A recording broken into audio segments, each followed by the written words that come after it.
ভারতীয় সংবিধানে শিক্ষা সংক্রান্ত ধারা, এই বিষয়টার উপর আজকের ভিডিওতে আমি আলোচনা করব। এই ভিডিওটা কাদের জন্য প্রয়োজন?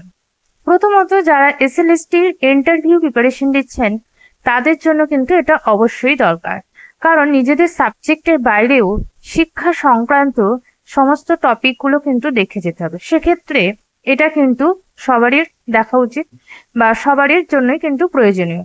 এছাড়াও যারা সাবজেক্ট হচ্ছে এডুকেশন এসএলএসটির জন্য, তাদের এটা হচ্ছে সিলেবাসেই আছে। তো এসএলএসটি সিলেবাসের একটি টপিক, এবং 11-12 এডুকেশন থাকলে সাবজেক্ট, তাহলে তারাও কিন্তু 11-12 স্টুডেন্টরাও এই ভিডিওটা দেখতে পারো। ভিডিওটা শুরু করার আগে আপনাদের সকলকে জানাই আজকের ক্লাসে স্বাগত। প্রথমেই আমরা শিক্ষা সংক্রান্ত ধারার মধ্যে একটি ধারা পড়বো, যেটা হচ্ছে 45 নম্বর ধারা। এটা শিক্ষাক্ষেত্রে খুব ইম্পর্টেন্ট একটা ধারা, যেখানে কিন্তু বলা হয়েছে 6 থেকে 14 বছর বয়সী সব শিশুদের বিনামূল্যে বাধ্যতামূলক শিক্ষার বিধান, যেটা এখন হয়েছে প্রাইমারি শিক্ষা বাধ্যতামূলক। এটা এখন বলা হয়েছে এটা একটা মৌলিক অধিকার, কিন্তু প্রথমে এই অধিকারটা বা এই আইনটা মৌলিক অধিকার ছিল না, যেটাকে 45 নম্বর আর্টিকেলে বলা হয়।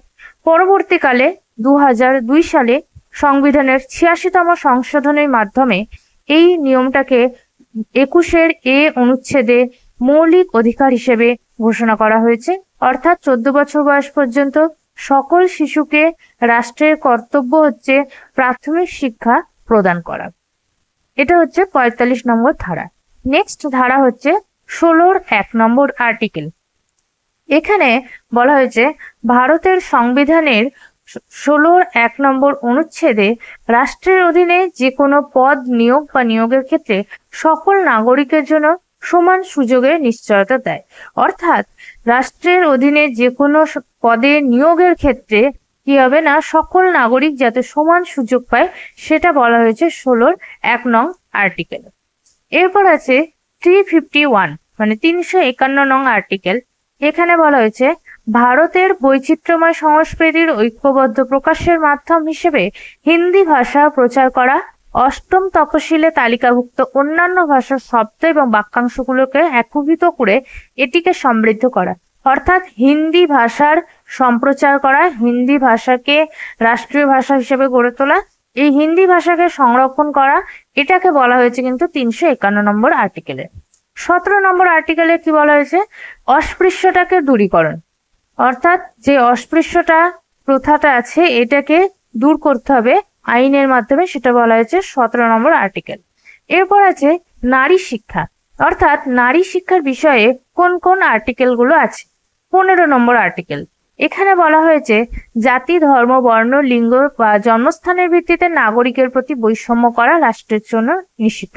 অর্থাৎ রাষ্ট্র কিন্তু লিঙ্গ বা ভেদে কাউকে বৈষম্য করতে পারবে না, এটা বলা হয়েছে 15 নং আর্টিকেলে।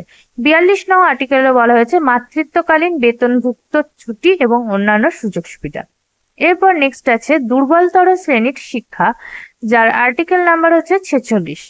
এখানে বলা হয়েছে রাষ্ট্র বিশেষ যত্ন সহকারে তপশিলি জাতি, তপশিলি উপজাতি এবং সমাজের অন্যান্য দুর্বল শ্রেণীর শিক্ষাগত ও অর্থনৈতিক স্বার্থের উন্নয়ন করবে এবং তাদের সামাজিক অবিচার এবং সকল প্রকার শোষণ থেকে রক্ষা করবে। তাহলে সকল প্রকার এসসি, এসটি এই সমস্ত শ্রেণীর মানুষদের শিক্ষার অধিকার এবং অর্থনৈতিক অধিকার রক্ষার জন্য কিন্তু 46 নং আর্টিকেল আছে।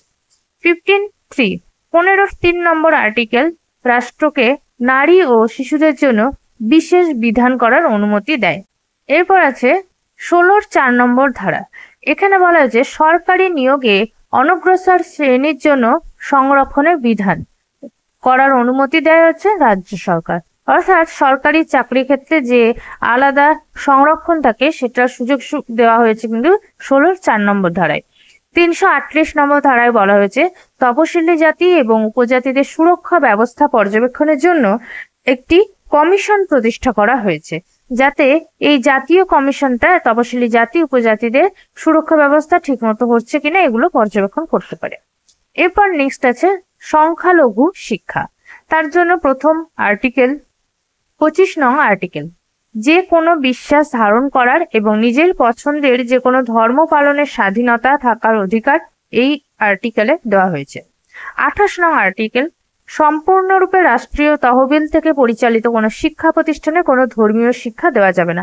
অর্থাৎ সরকার পরিচালিত কোনো শিক্ষা প্রতিষ্ঠানে ধর্মীয় শিক্ষা বাধ্যতামূলক করা যাবে না, এটা 28 নং আর্টিকেলে বলা হয়েছে। 28-2 নং আর্টিকেল, এখানে বলা হয়েছে শিক্ষা প্রতিষ্ঠানটি এমন কোনো দান বা ট্রাস্টের অধীনে প্রতিষ্ঠিত হলে ধর্মীয় শিক্ষা প্রদানের প্রয়োজন হলে এই নিষেধাজ্ঞা বাতিল করা যেতে পারে। অর্থাৎ 28-1 নম্বর ধারা বা 28 নম্বর ধারায় যে বলা হয়েছে শিক্ষা প্রতিষ্ঠানে ধর্মীয় শিক্ষা দেওয়া যাবে না, এই নিয়মটা যদি কোনো ট্রাস্টের অধীনে প্রতিষ্ঠান হয়ে থাকে সেক্ষেত্রে কিন্তু এই নিয়মটা বদলানো যেতে পারে বা এই নিয়মের নিষেধাজ্ঞা বাতিল করা যেতে পারে। 28-3 নম্বর ধারায় বলা হয়েছে কোনো শিশুকে ধর্মীয় শিক্ষায় অংশগ্রহণ করতে বা ধর্মীয় উপাসনায় অংশগ্রহণ করতে বাধ্য করা যাবে না যদি সেই শিক্ষার্থী নাবালক হয়, এমনকি তারা প্রাপ্তবয়স্কও হয়, তাদের অভিভাবকদের সম্মতি ছাড়া সমস্ত ক্ষেত্রেই এটি প্রযোজ্য হবে। অর্থাৎ কোনো শিক্ষাক্ষেত্রে শিশুকে শিক্ষা প্রতিষ্ঠানের ধর্মীয় অনুষ্ঠানে অংশগ্রহণে বাধ্যতামূলক করা যাবে না, এটা বলা হয়েছে 28-3 নম্বর ধারায়। 29 নম্বর ধারা, 29 নম্বর আর্টিকেলে বলা হয়েছে ভারতের ভূখণ্ডে বা এর যে কোনো অংশে বসবাসকারী নাগরিকদের যে কোনো অংশে নিজস্ব ভাষা, লিপি, সংস্কৃতি রয়েছে, তাদের তা সংরক্ষণে অধিকার থাকবে।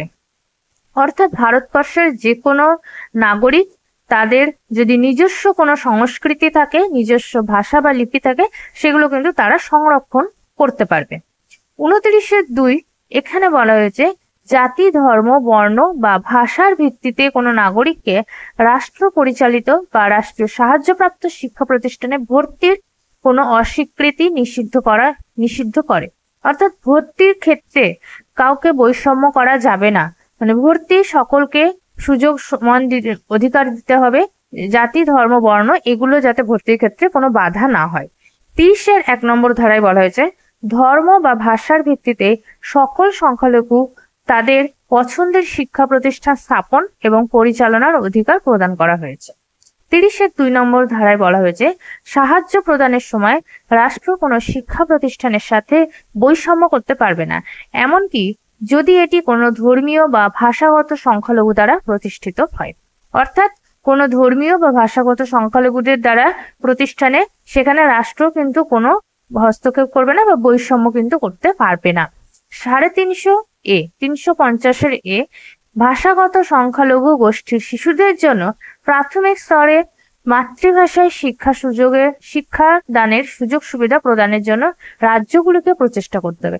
অর্থাৎ যে সমস্ত নাগরিকরা ভাষাগত সংখ্যালঘু তারা যাতে অন্তত প্রাথমিক স্তর পর্যন্ত তাদের মাতৃভাষায় পঠন পাঠন করতে পারে সেই বিষয়ের কথা কিন্তু বলা হয়েছে 350A নম্বর ধারায়। 350B এখানে বলা হয়েছে এটি ভারতের রাষ্ট্রপতি কর্তৃক ভাষাগত সংখ্যালঘুদের জন্য একটি বিশেষ কর্মকর্তা নিয়োগের বিধান করে।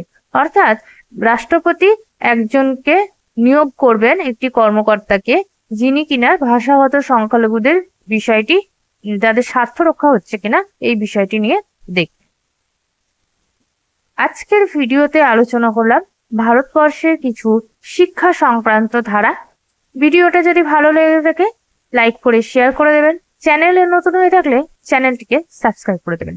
আজকের ভিডিওটা এখানেই শেষ করছি, দেখা হচ্ছে পরবর্তী কোনো ভিডিওতে।